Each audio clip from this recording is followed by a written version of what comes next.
Welcome to the Paranormal Stakeout radio TV show with Larry Lawson. As a former career law enforcement officer and law enforcement educator, Larry focuses on the use of tried and true law enforcement investigative techniques in conducting paranormal investigations.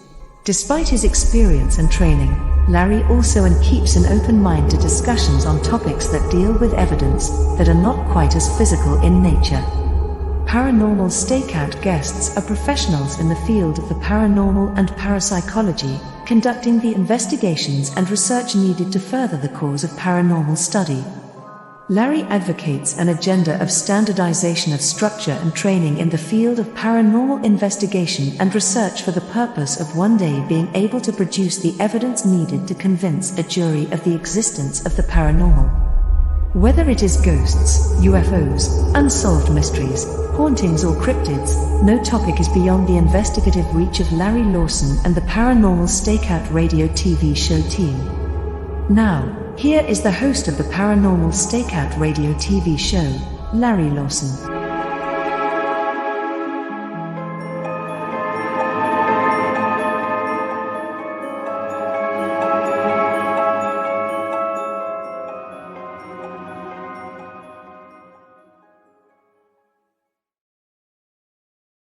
And good evening, everyone, and welcome back to Paranormal Stakeout. I'm your host, Larry Lawson, coming to you from the headquarters of the Florida Bureau of Paranormal Investigation and Indian River Hauntings in beautiful Vero Beach, Florida. And I'm wishing everybody out there happy holidays. I hope you had a wonderful Christmas and you're going to have a great New Year. Make it positive, think positive, because there's just way too much negativity in the world. If you'd like to find out a little bit more about me and my team, you can check us out at paranormalfbi.com or indianriverhauntings.com.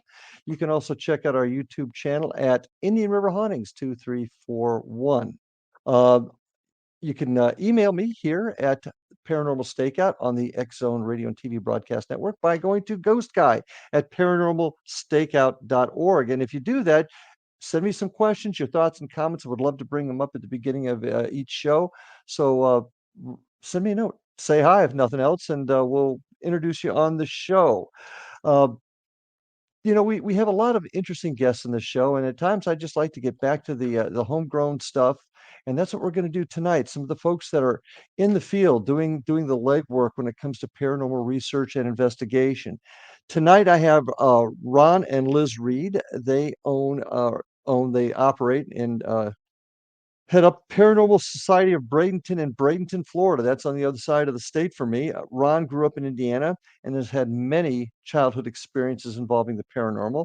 Liz grew up in Minnesota, and she herself lived in a haunted house. And about 14 years ago, they decided to expand their horizons and begin investigating the paranormal and formed their own team, Paranormal Society of Bradenton. Liz is also a staff writer for Bradenton Magazine in Bradenton, Florida. She is the author of Haunted Manatee, and that's talking about the haunts in Manatee County, Florida. She also runs the Downtown Bradenton Ghost Walk and Bradenton Beach Ghost Walk. So with that, I'd like to introduce my guests to you, Ron and Liz Reed. Welcome to the show, guys. Hi. Hello. Glad to have you on. We're going to like to start off with you, Liz, ladies first. Tell us a little bit about how you became involved in the field, became interested in the paranormal, and began investigating. How did you get there from a haunted house in Minnesota? It started when I was 6 and we moved into the house that we lived in. And every night I would have a male presence right there. I couldn't see him, but I could always feel him. And eventually he ended up sitting on my bed every night. You could actually see the indentation and you couldn't move your legs. And then one night he made an appearance and I saw who he was. And I did some research as I got older and found out he was the owner of the house that built it. His wife had died and then he committed suicide because he wanted to be with her.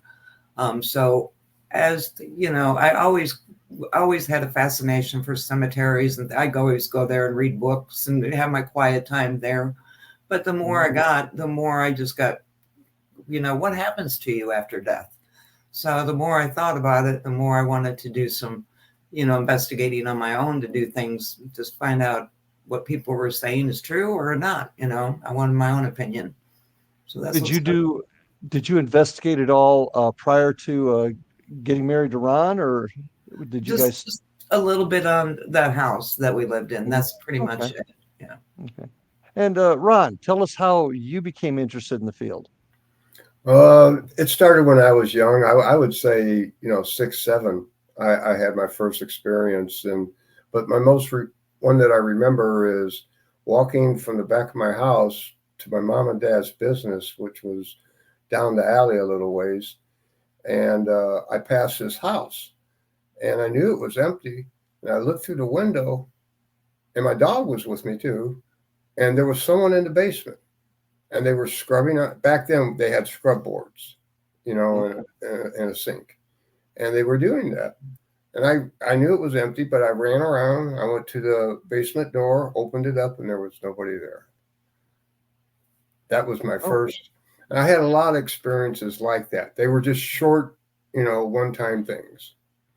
how old were you when this first incident happened? That I was actually 7 then, maybe 8. The 7. very Okay. first incident is when I was very young, and that was I had a play telephone, and it rang. I picked it up, and there was somebody on it, and it was my dad, and my dad had just died, and he told me to go outside, and I did, and my dog followed with me, and he took care of me. My dog did, and Mhm. my brothers and sisters, I was the youngest, they all came and got me and brought me back into the house. Wow, pretty significant. So you were young when your father passed. Yeah, I That's a was 6. significant experience. So I know Liz is a writer. What do you do? Me? I'm Yeah. retired and I hunt ghosts. Oh, there you go. What'd you do before you retired? I worked at a steel mill, U.S. Steel. Oh, It's now okay. USX in South Chicago and Gary, Indiana. Okay. Yeah. Well, so 14 years ago, you guys decided you wanted to kind of solidify what you were doing, and you formed a team. Tell me about your team. Well, we have 5 active team members besides ourselves, and then we have other team members that can come in and out when they're available. We are like a little family. We try to make it a little family. Each of us has a specialty. Our tech guy is perfect in analyzing and debunking things. We have somebody that's a sensitive that does seances for us. He's real good. We have 2 that lead investigators that are really good, and then there's Ron and I. Yeah. It used to be just me and her, but Yeah. then other people really wanted to get into it. And we went through a lot of people. The team we have now, we've had for several years. Mm-hmm. Yeah. So, Ron, do you have a specialty yourself or an area that you investigate specifically yourself, or a point of interest, I should say? I take care of the equipment. All Mhm. equipment's at our house. I take care of it. I help set it up. I stay at the base, and watch the monitors. I do have a disability now, so Liz and my team are the investigators. I just do the monitoring and letting them know what I see if I see something. You do the heavy lifting. I got you. Yeah, I don't do any of the heavy lifting anymore. So, Liz, do you have a specialty yourself that you add to Oh, the team? yeah, I can feel the spirits when I walk in a place, and sometimes I hear them. Yeah. Okay. And So you're sensitive. yeah, and when James, our seance guy, and I get together, you have to watch out because him and I can stare at a REM pod and actually lift the REM pod up or move it back and forth to each other. You've Yeah. actually physically lifted the REM pod to each other. Yes. Mm-hmm. Off the ground, about a half an inch off the ground. And then after that, then I'd look at it and he'd look at it and we'd stare at it and we'd just go back and forth. Like I'd send it to him, he'd send it back. Have you ever caught any of that on camera? No, our camera guy screwed up that night. Big Yeah. time. I was so upset. Well, Somebody actually walked in front of the camera, the stationary camera. Someone was standing in front of it. The camera guy, because we have another camera that we use, night vision camera, he forgot to turn on the IR light. So you really didn't see nothing because it was dark. Yeah. Well, and that's the way it always seems to go. Things happen when they occur. Have you ever wanted to recreate that? That would be a very amazing experiment. Yeah. So when those two get together, it happens all the time with different items. Yeah. You know. Yeah. Him and I like to be doing things like that together. It's kind of cool to see what we can do, you know. Well, I think that says a lot about one of the theories that I work with, and that's the power of the human mind. I mean, there's been so many experiments and things that have happened. Uri Geller, I don't know if you remember Uri Geller. He used to, back in the 70s, he was famous for bending spoons and things like that. Yeah. But you know, the power of the mind is still not researched enough, and we don't know what it can do. I would really encourage you to set up a specific investigation, or during an investigation, actually film that, because I think that would be very powerful for the world to see. Oh yeah. So we've been trying to catch it. Yeah, you should see the video of the seance we did at our house here with him. The door actually closed. Actually, he asked the good spirits to come and the bad spirits to leave, and our garage door going into the garage from our porch opened up when he asked him to come in, and slammed shut when he asked him to leave. You got that on film? Yeah. Oh yeah. Oh yeah. That's that's on our Facebook page. Yeah. Okay. Very good. What about the backgrounds of the rest of your team? Do they have? I mean, I've got a lot of public safety folks on my team, for example.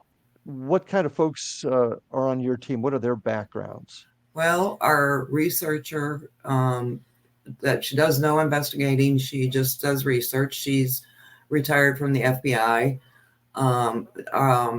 Jim, the gentleman that's so sensitive, he's worked with the CIA and helping solve murders and things like that. And he's worked just, you know, different things he's done with them.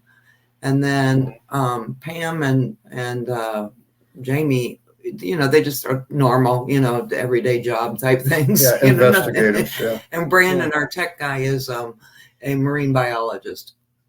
So he's got a science background. Yeah. Yes. Yeah. I think that's always helpful. Now, your FBI person, were they a special agent? Were they an investigator, or were they a She support never will person? tell us. Yeah. She just says, I cannot do anything on Facebook or anything like that. And I've seen a lot of things that have been horrible in my life. Interesting. And the CIA person helping solve murders, I find that interesting too, because normally the CIA he does also remote viewing. He was in two wars. He was in Iraq and Iran with the CIA as a airborne ranger, and and he's retired. He's my age. He's retired. Yeah. Well, very interesting. So you've got an interesting mix of folks, and it's nice to have a group that actually can come together and stay together. I know that the team I have right now has been together for a number of years, and that certainly is helpful. Well, believe it or not, folks, this stuff goes quickly. We're about ready to come up on our first break. So when we come back, I'd like to talk to you a little bit about your goals and your purpose, what you're trying to do as investigators. So think about that. And folks, stay with us. We're about ready to take our first break, but stay with us. We'll be back right after these messages with Liz and Ron Reed from Paranormal Society of Bradenton, Florida. So we'll be back right after these messages, folks. We are back on Paranormal Stakeout with my guests tonight, Liz and Ron. Liz and Ron Reed. Ooh. Bring forth there. Sorry about that. That's all right. So tell me, folks, why do you do this? What is your goal? What is your purpose? What is your end game in doing what you do? Well, I love history. And whenever I look in history, there's always some story, some legend, something. So it leads me to something. You know, so I just I guess that's why I do my writing, is because it just keeps going with me. But I just like to just find out what really happens to us. That's all I really, want to know. I want to prove it to myself, that there is life after death. We're all made of energy. So where does the energy go to? And that's, what I'm trying to do with mine. And I just want people to understand that we're not crazy. Some people do think we're crazy. I'm crazy, but Yeah. Well, I mean, yeah, we're all crazy in this world, but I mean, as far as being a lunatic running around, and stuff like that, we do this, and we're very serious about it. Yeah. well, Liz, you mentioned history there, and of course that's an important issue with me. Also, how do you see history connecting with your paranormal work? How do they work together, in your opinion? Well, like when I'm doing research, just the preliminary stuff, I go back to as far as I can, and see what I can find. And I just want to know what happened on that property or that house, or, ages ago. It could have been, from the 1500s, something could have happened. And then it's being made, active now today for some reason. And it just kind of brings the stories together for me. Okay. Ron, how about you? What's your goal here? What's your purpose for doing this? My purpose is like hers, but I like evidence, so that's where the science comes in. The meters, the tape recorders, the cameras, the digital recorders and digital meters. If you can get them to all correlate, to me, I have something. Okay. If they're all timed, because all of our equipment basically has SIM cards, and put them in the computer, and we know exactly when this happened, that happened, and yeah. I use the EDI Plus. Do you use that piece of equipment at all? Mm-hmm. The EDI Plus. I use it for exactly what you described. Now, you mentioned evidence though, and the importance of it. What do you do with that evidence once you get it? When you've picked it up during an investigation, you've examined it.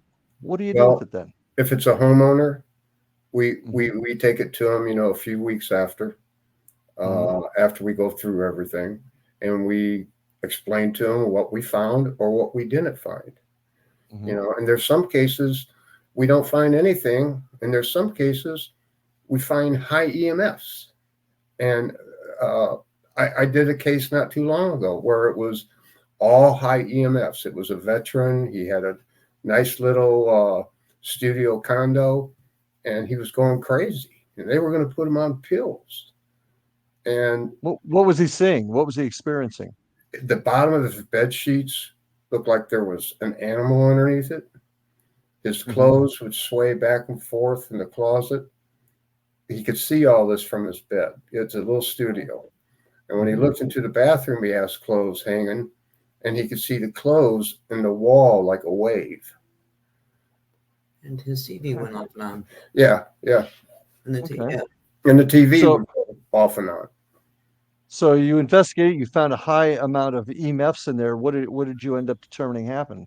Well, the headboard was, 40 EMFs, very high, where his head was laying. And there was an outlet down below. I took the outlet cover off. I looked at it, and I said, oh my God, this wiring is as old as the building. And the building was built in the 20s. Oh my. Yeah, one of the oldest condos still on the Bradenton River. Yeah. Yeah. And but the condo agreed to fix the problem. But what was your conclusion? What was your conclusion on that case? Because I think that's very important. My conclusion was he was hallucinating. He was hallucinating. I kept the camera on him all night until the next morning. I told him just hit the button, shut it off. And he said he saw his bed sheets, the bottom of them moving. And I said, there's nothing on camera. And I said, you're hallucinating. Well, for folks that haven't done a lot of investigating, explain how those high EMF readings affected what he was seeing. The high EMFs, you can look it up, you can Google it. It has a number of effects, and hallucinating is one of them. It messes with your mind. Just like these big towers they're putting up everywhere, and they say, be careful, these 5G towers or what have you. If you don't live near them, they say. That's so he was living in a fear cage, basically. The EMFs are causing him to hallucinate. It's been proven that high readings will create people, they'll feel paranoid, they'll see things, they'll experience things, headaches. So I get the headaches when I am in my EMF area. Yeah. But see, I think that is a great example of how your work has actually helped some. He understood when you explained it to him. He's a very smart gentleman. You know, he's a vet. He's comfortable where he lives. He was actually relieved. He was relieved. You know, and once it's been about 3 months, but I'm sure they started working on the problems, because they said that they did something to the outlets, and they were going to do something with this one wall where it was 137. And I traced that wire with my digital all the way back to the fuse box. But the important point here, I think, is you debunked it, you solved its problems, and it was nothing to do with the paranormal. And I think that whole issue gets forgotten about sometimes by teams that are so interested in finding something that they don't look at the obvious natural or man-made causes. So I applaud you for that. But what do you do with your evidence? Just so you've collected the evidence on a case, whether you've gotten something or you haven't gotten something, do you keep the evidence? Do you maintain it? Do you compare it with other cases at all? We keep the evidence. We give a copy of the evidence to either the homeowner or the business or whoever, whatever place even if it's a public place, we still give them a copy of it. And we always compare, like, oh, wait a minute, this looks familiar. And we'll go back and look through to see if it's happened to us before. Yeah. So do you store it on your computers or keep it? Yeah, we have a backup. Yeah. And we always get permission. Yeah. You know, we never go into a place without getting permission. Yeah, they have to sign a release for it. Let us put it on. So what do you tell folks that you can do for them? When they come to you and they say, I've got a problem, like the referral I gave to you, I've got a problem. Can you help me? What do you tell them you can or you cannot do for them?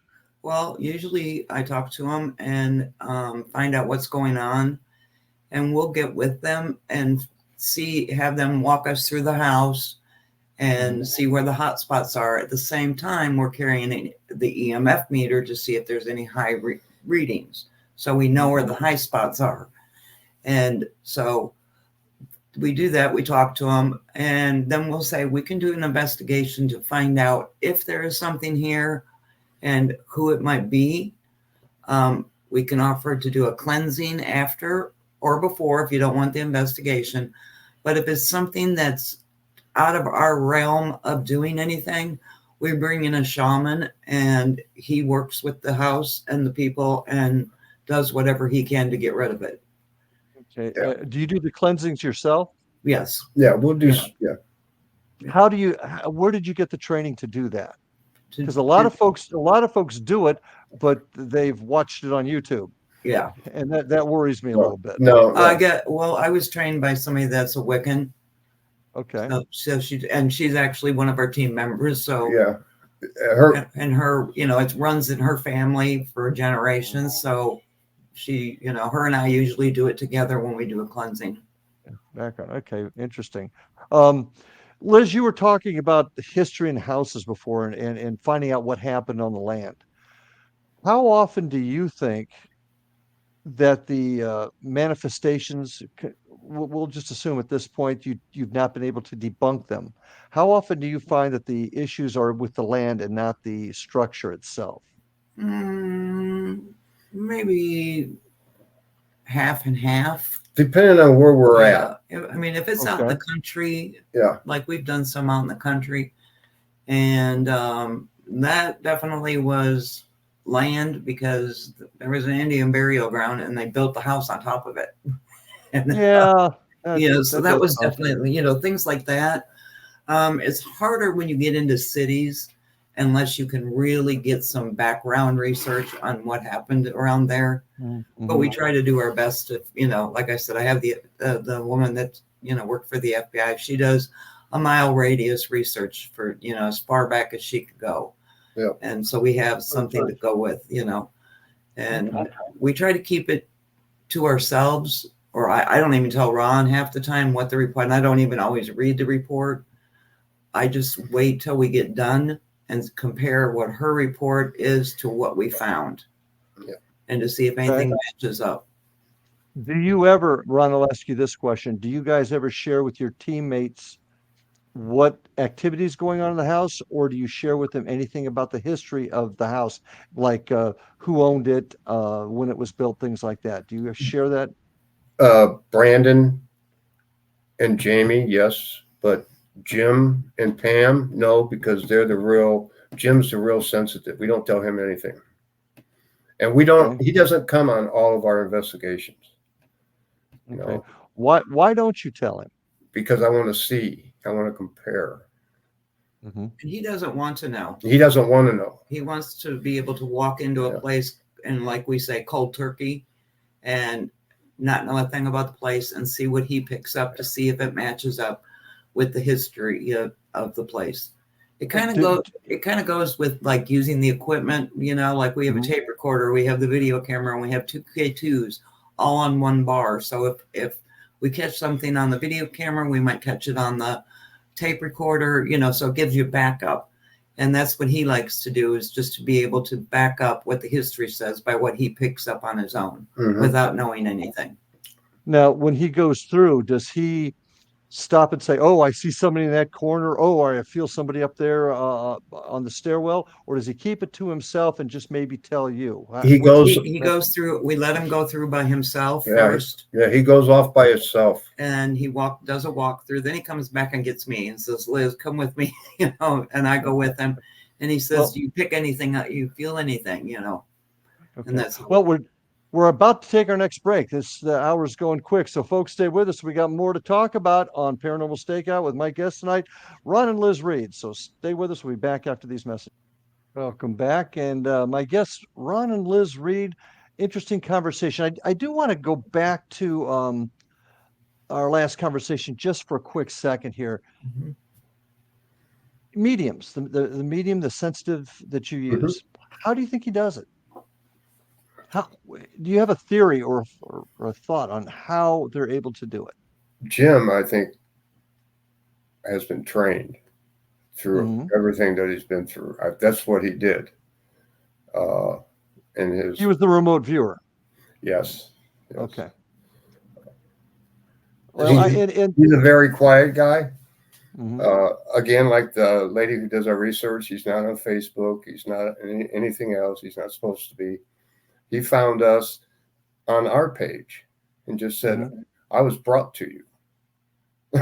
And that's how we met him. Okay. Well, once again, we were talking about the power of the mind earlier in the show.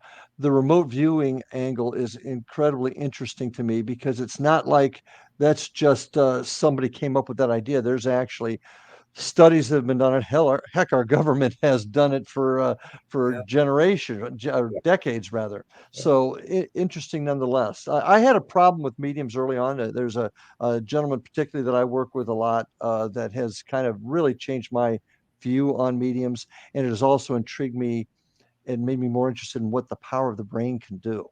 Yeah. And so that's all that's fascinating. But let's head down another little path here. I'm interested in where you think the world of paranormal research and investigation are heading. Where are we at? Where are we going? What are some of the pitfalls you see out there waiting for us? The TV shows are the pitfalls. Yeah, TV shows. It's nothing like what This is true.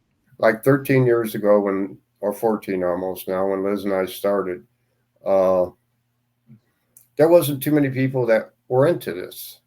Now you can buy everything on Amazon. You can buy everything on, eBay. Everybody's got a piece of equipment. They even bring it to Liz's Ghost Walk. How often do you think these people really understand the theories behind these pieces of equipment and how they actually work? How often do you think they actually know? Not very often. I had a 12-year-old the other night that for Christmas, he got the Ghost Walk and he got equipment. He got a spirit box, he got a REM pod, he got a tape recorder, he got a K2. Now, that's a lot of equipment for a 12-year-old. It's a lot of equipment for a lot of us. money. You Yeah. know? Yeah. And he did not know how to do anything with it. He just opened it up that day, was playing around with it. So we played with it a little bit, but I told his parents, I want him to know how to use this correctly.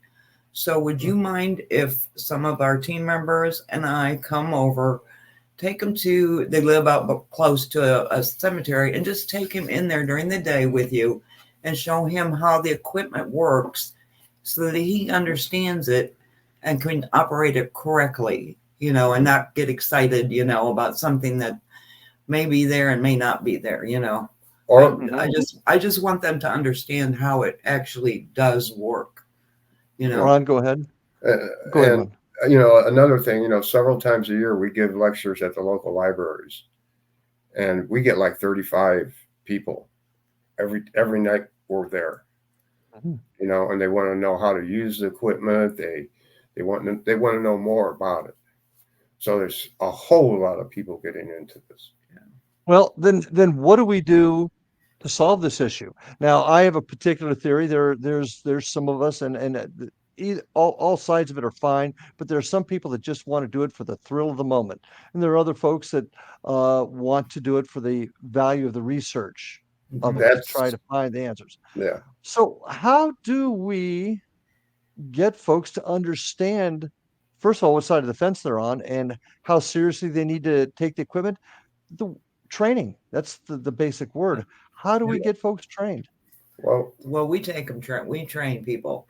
Yeah, we don't, you know, you have to go through 3 months of training before we'll even think about allowing you to be working with our team, because I want to make sure that if we're on an investigation and I hand you a piece of equipment because I've got something going on, I want you to know how to use that piece of equipment.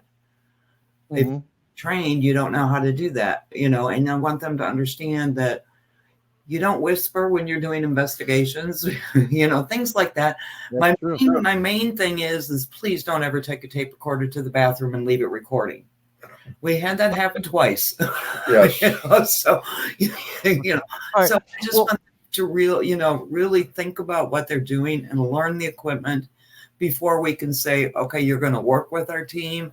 Or, you know, a lot of people think it's just you go out there, you do something, and that's it.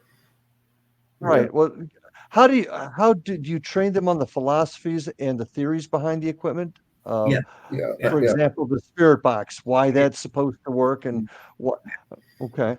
Yeah, we do. Our first part is when we have a meeting and they'll come, and I'll have all equipment out, and I'll show them this is what you have to learn, from the tripods to the cords going to the DVR to the cameras. You got to know everything. Not where are they? You got to know what box they're in. You know, they got to have a focused mind when you do an investigation. Well, I'll ask this question of you, Ron. We're really kind of using the same equipment we've been for the last 15, 20 years. The equipment is all pretty much the same.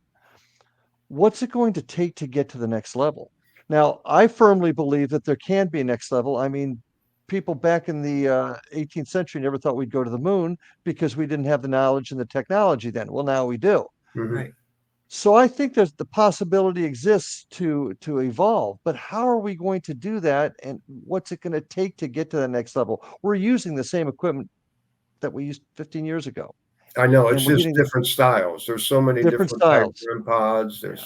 It's all different styles. Well, if you had, let me ask you this question then. If you had the ability to create a piece of equipment to prove or disprove a particular theory in the field, what would you pick? What would you develop?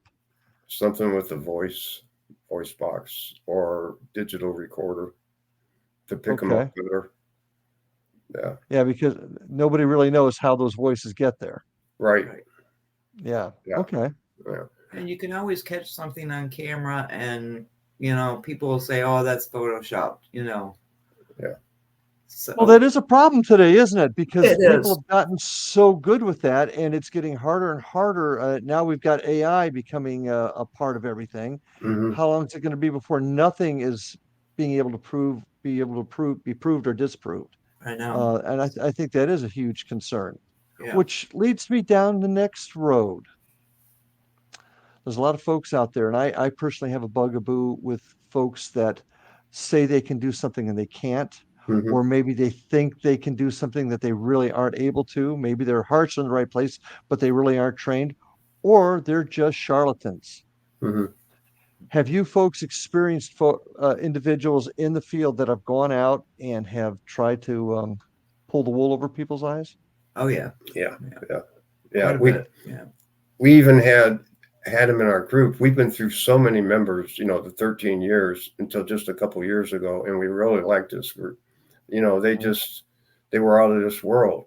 They, No, you've got rules you have to go by, but I mean, out there, as we've had some groups, because I love working with other groups because we Mhm. each can learn something from each other.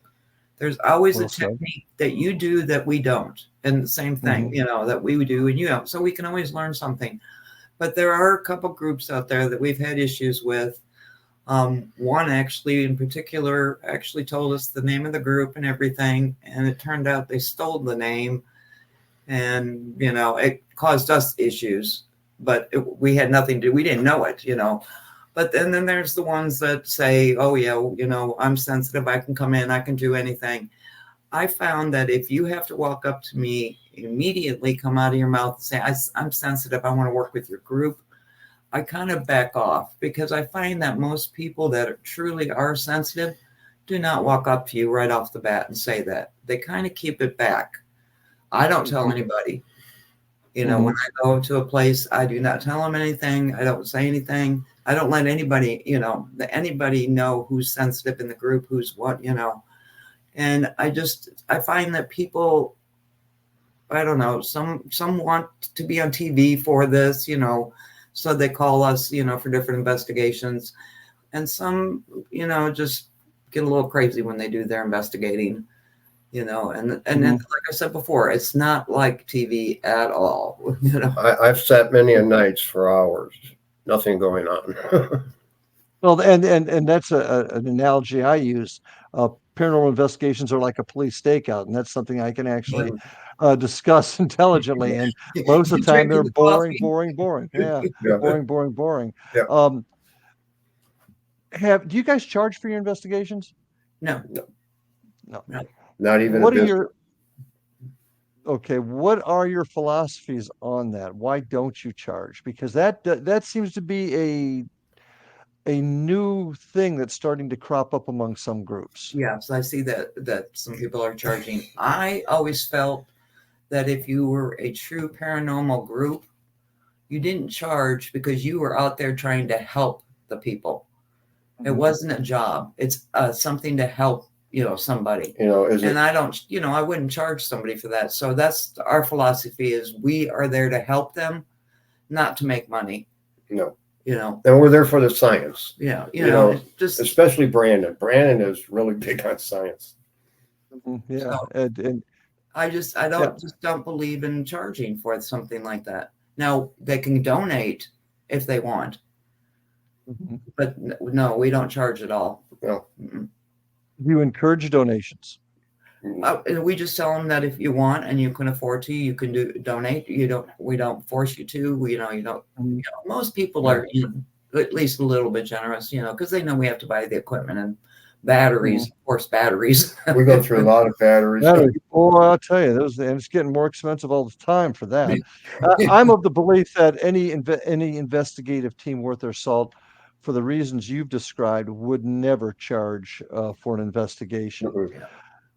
So so what is very briefly in about 30 seconds, the most egregious thing you've seen happen out there involving teams, without using any names, of course? Desecrating cemeteries. Yeah. Desecrating. Okay. Yeah. Okay. Desecrating cemeteries and going into places without permission. Yeah. Don't do that, folks. Always get permission. Trespassing is a crime. Well, we're about ready to take our last break, folks. And when we get back, Liz, want to hear about your book, and I want to hear about the ghost walks in Bradenton. So, folks, stay with us as we find out about the ghosts of Bradenton. Be back after these messages. And welcome back, folks. My guests tonight, Ron and Liz Reed. Want to tell you a couple things before we get on with the show. Check me out again at IndianRiverHauntings.com or ParanormalFBI.com. If you want to check out all my other shows, go to ParanormalStakeout.org. If you want to send me a note, ghostguy@ParanormalStakeout.org. You can get a hold of me there. Also, check out our YouTube at Indian River Hauntings 2341. But you guys are watching the show for a reason. You're watching it because you're interested in what's going on in this world and all the things that can't be explained. If you want to see more terrific broadcasts, more shows in this, go to xzoneradioandtv.com to look at all the terrific programming that's there. You will not be disappointed. So I encourage you to go ahead and do that. Getting back to us, how can we find you guys? Ron, how can we find your team? You can find us at Paranormal Society of Bradenton or PSOBFL at Okay. gmail.com. You asked the wrong one. Yeah, Okay. Well, I was trying to get him in on it too. Yeah. It's a PSOBFL@gmail.com if you want to check out the. But Liz, you're a writer, and you've written a book involving or about the area that you're in, Manatee, Florida, Manatee County, Florida. Tell us about the book. Well, I was contacted about writing, and I just started doing research, and that's how it ended up getting to the Ghost Walk too. Was I was working with the history library for the book, and I thought, wow, this is pretty cool, you know. And once I started researching, and then I went all the way around asking stories and all that, and just gathered them up. And then there's some of from our investigations that are in there too, you know. But yeah, I just look through the history. So in your book, tell us about some of the more compelling stories in Bradenton, Florida. And for those folks that don't know where Bradenton is, where is it located on the We're an hour south of Tampa. Okay. So it'd be on the west coast of Florida, on the Gulf of Mexico. Yeah. Mm-hmm. So tell us some good stories out of the book about Bradenton. Well, there's a lot of them that let's see, which one was it? The Hampton Inn. The Hampton Inn. It's a hotel that's downtown. It doesn't like to be known that it's haunted, but everybody knows it's haunted. There are some, I could stand there all night and talk about the place. It's got that many ghost stories. I mean, there's a lady in white that haunts the 4th and 7th floor. There's a little girl that they actually call Annabelle as a joke. That it messes with the building, and she's been there since the building was built, and that was in 25. And it's been a nursing home at one point. And then they had issues. They can always hear a band up on the very top of the building playing and people laughing and partying. Well, that doesn't go on nowadays. And even when it was a retirement home, it didn't go on. It only went when it was prohibition at the hotel time during the 20s. Oh. So that still goes on today, you know. And the little girl likes to mess with you when you're in the elevator. You know, she'll open and close the doors and won't let you go to different areas. There's a gentleman that walks in the lobby at 2, 4, and 6 a.m. jingling keys and whistling. There's just a whole lot of things that happen in that building. Yeah. So you'd recommend that hotel for anybody? Oh yeah, yeah. And I always tell everybody, you go, you call me, I'll bring the equipment. Yeah. Okay. So all the stories there. What's your favorite story in the book? If you in the book, share that with us. Yeah. Annie's. Well, yeah, we did do a story about a baker's husband that had passed away, and Claire Isabel on the voice box, she went in the house and brought out a glass and handed it to Ron. And I said, Carl, can you tell us what Ron is holding? And out Claire Isabel, it comes out, says, it's a glass. It was his glass that he had his scotch in every night. Yeah. And and so that was pretty cool that he was telling us that that's his glass. Yeah. So And you actually got that in the book. Oh yeah. Mhm. Yeah. Oh, excellent. Excellent. So he was pretty active that night. Yeah. So, in addition to the book, obviously you just mentioned the book opened the door for you to start doing the walks. Let's see, it's the Downtown Bradenton Ghost Walk and the Bradenton Beach Ghost Walk. So you do two of them. How often do you do them? I do them Tuesday through Saturday. When anybody calls and buys tickets, we go. Okay, so it's on demand. Yeah. Mhm. And like I said, I just did one with the 12-year-old the other night, which I had a blast with, and I do not make them scary because I like kids to be able to come. And a lot of times I'll have parents, they'll bring their kids and say, they're always talking about imaginary friends. So I thought this might be fun for them. And I always tell them, don't always think they're imaginary. They might be real, That's one solid, common theory out there that youngsters whose mind aren't cluttered with the world around us can see a whole lot more than we can. right. So, Yeah. so why do you do the walks? I know you got interested from researching the book, but what's your motive for doing it? First off, that helps pay for equipment and batteries. That helps raise our money. That's the true income of the Paranormal Society. So that's why we don't have to charge or anything, And the other thing is I want, because on my walk I give them a K2 to work with in a couple spots and let them communicate with the spirits.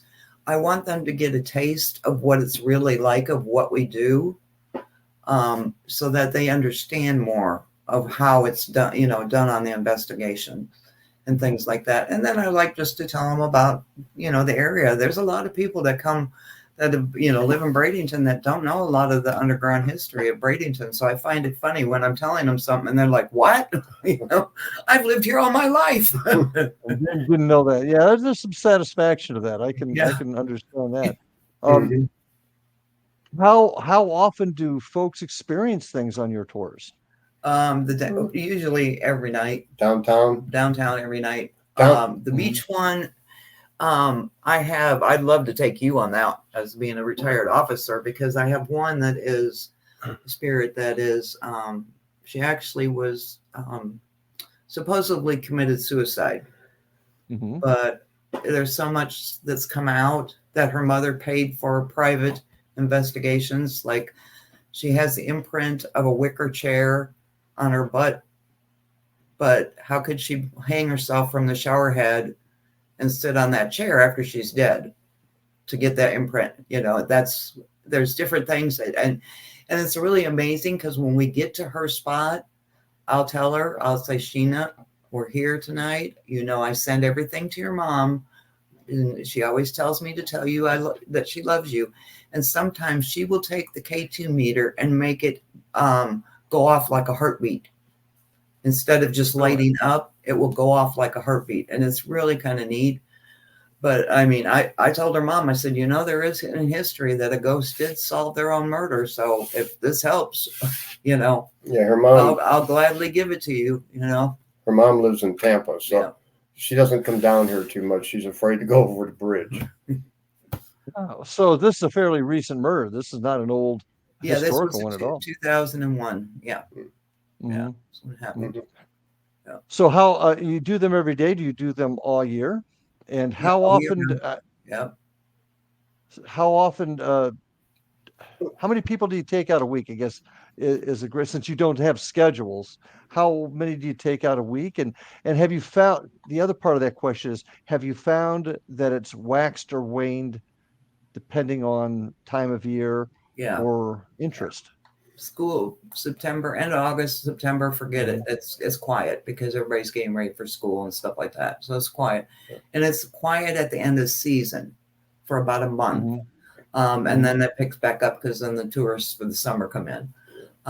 It just depends. Sometimes I can do none, and sometimes I've done 70 before in one trip. I won't ever do that again. We have a lot of tourists here. Yeah. So the most I take out in one group is 20. Okay. That's downtown, because it's the area of walking. On the beach walk, I can only take 6 because it's a very small walk area. and you have to, walk through the crowds of the people on the beach, on the streets and stuff. So it's kind of hard. And how long are the tours? They're I try to keep them to an hour and a half, but sometimes when we're really getting a lot of activity, we may just go a little longer. Now, downtown, we just found a hot spot just recently, and we've got like 6 spirits that are talking to us down there. So it kind of made it go just a little bit longer now, because we're all excited about trying to find out who everybody is, and where they came from. So, well, how do folks find out about the walks? How do they contact you? Well, they can Google Downtown Bradenton Ghost Walk, or they can Paranormal Society at WordPress.com, or they can give me a call at 941-704-0621. And that's, they can book a ghost walk, and they can, buy tickets online, and, just have some fun. And do people come away with a better understanding of the history of Bradenton and Yeah. where it came from? I actually had a gentleman not too long ago that said, I don't believe in ghosts. I don't believe in any of this, but I have nothing else to do. I'm staying at the Hampton Inn, and I want something to do. So I'm just coming for the history. We did the whole tour, got done, and he said, I'll tell you this right now, I'm no longer a skeptic. And I said, okay. So, I mean, that some come for the history, some come for the ghosts, some come for it all. It just, or just to have fun with their friends, it just, so it's all kind of, I'm sure that too, they all come in different ways. Oh, that they do. How do the tours help you with your investigations? How do they enhance it? Do they have any effect on it? Well, we get more investigations, because people will start saying things like, oh, we went on this ghost walk, you should talk to these people about your issue, and then they'll call us, their friends. So we get a lot more. We do find that there are a couple places down there that we have one woman that she considers herself a witch, but she's not. She's more of a shaman from back in the day. And she travels around downtown. So we may be stopping at one stop, and she'll be there. And then the next stop, she might be there again. Or we might be doing an investigation in a building, and she might show up there. So it just, they all kind of wander around, Yeah. Well, folks, if you go to Bradenton, I recommend you check them out. Just Google Bradenton Ghost Walks and get a hold of Liz and Ron. Ron, did you have something else you wanted to add? Yeah, there's a lot of history here. Bradenton was founded in the 1800s. So yeah, there's a lot of history in Florida that people just don't realize. And folks, unfortunately, we're out of time. So I want to thank you very much for being with us. Thank you so much for sharing. And folks, enjoy the holidays. New Year is coming. Let's make it a good year. Let's make it positive. Pray for peace and be a good example to others to help perpetuate peace and goodwill towards others. So I wish you all a happy New Year. I hope you had a great holiday. Hug your family. Give those kids a big kiss. And until we get together again, I'll see you on the other side. Have a good night, folks.